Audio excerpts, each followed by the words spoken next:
ভুতুড়ে ভোটার ধরতে বাড়িতে বাড়িতে অভিযান তৃণমূলের জেলা সভাপতি তথা বিধায়ক নরেন্দ্রনাথ চক্রবর্তীর। নেতাজি ইন্ডোর স্টেডিয়ামে মাননীয় মুখ্যমন্ত্রী মমতা বন্দ্যোপাধ্যায়ের নির্দেশের পরই সদা তৎপর তৃণমূল কংগ্রেস নেতৃত্ব।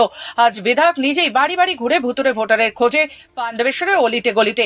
পাণ্ডবেশ্বর বিধানসভার হরিপুর অঞ্চলের শোকবাজার খোট্টাডিহি এলাকায় বাড়ি বাড়ি ঘুরে ভোটার লিস্ট চেক করলেন। এ প্রসঙ্গে বিধায়ক নরেন্দ্রনাথ চক্রবর্তী বলেন, বিজেপি হচ্ছে ভারতীয় জালি পার্টি। দিল্লি গুজরাটে এইভাবে জাল ভুতুড়ে ভোটার ঢুকিয়ে বিরাটে হরিয়ানার সরকার গঠন করেছে। কিন্তু পশ্চিমবঙ্গে মাননীয় মুখ্যমন্ত্রী মমতা বন্দ্যোপাধ্যায় আগেই হাটে হাড়ি ভেঙে দিয়েছেন। পশ্চিম বর্ধমান জেলা সদা তৎপর, ভুতুড়ে ভোটারের বিরুদ্ধে আমাদের নেতৃত্ব রুখে দাঁড়াবে। পাণ্ডবেশ্বর বিধানসভার বিভিন্ন এলাকায় আজকে আপনি নিজে ভুতুড়ে ভোটার ধরার পরিদর্শন করছেন, কি বলবেন?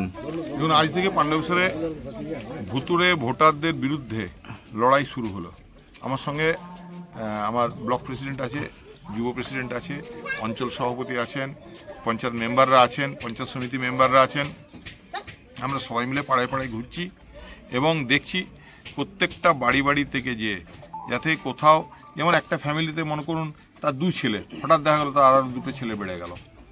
হ্যাঁ, এরকমভাবে এরা প্রতিটা ভোটারের বাড়িতে যে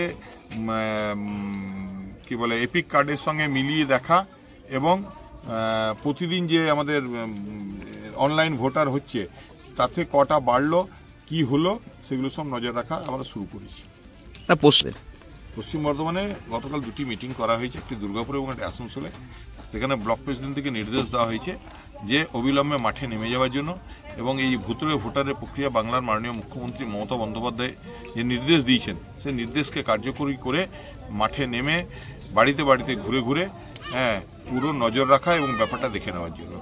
এটা একটা ইলেকশন কমিশনকে কুক্ষিগত করে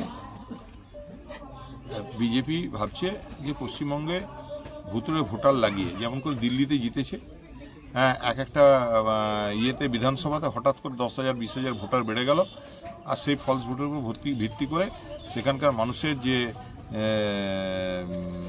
যেটা চাইছিল তাদেরকে হারিয়ে দিয়ে এরা একটা নতুন সমীকরণ তৈরি করার চেষ্টা করছে। কিন্তু পশ্চিমবঙ্গ আলাদা জায়গায়, এখানে ইঞ্চিতে ইঞ্চিতে লড়াই হয়। এখানে দেখছেন আমরা মাঠে এসেছি, এখানে ভোটাররাও আছেন, আমরাও আছি, পঞ্চায়েত মেম্বাররাও আছে, সব আছে। আমাদের সঙ্গে এদের সঙ্গে নিত্য যোগাযোগ। আমাদের প্রতিদিন গ্রাম পঞ্চায়েত মেম্বাররা যোগাযোগ করেন, পঞ্চায়েত সমিতি মেম্বার, জেলা পরিষদ মেম্বার, অঞ্চল সভাপতি, ব্লক সভাপতি, যুব সভাপতি, ছাত্র সভাপতি, মহিলা নেতৃত্বরা আমাদের রয়েছেন, সবাই রয়েছেন। তো আমরা সবাই আছি। আমি নিজেও বিধায়ক হিসেবে এলাকা এলাকায় ঘুরছি। তো সুতরাং আমাদের এখানে আমরা ঢুকে দেবো নিশ্চয়ই।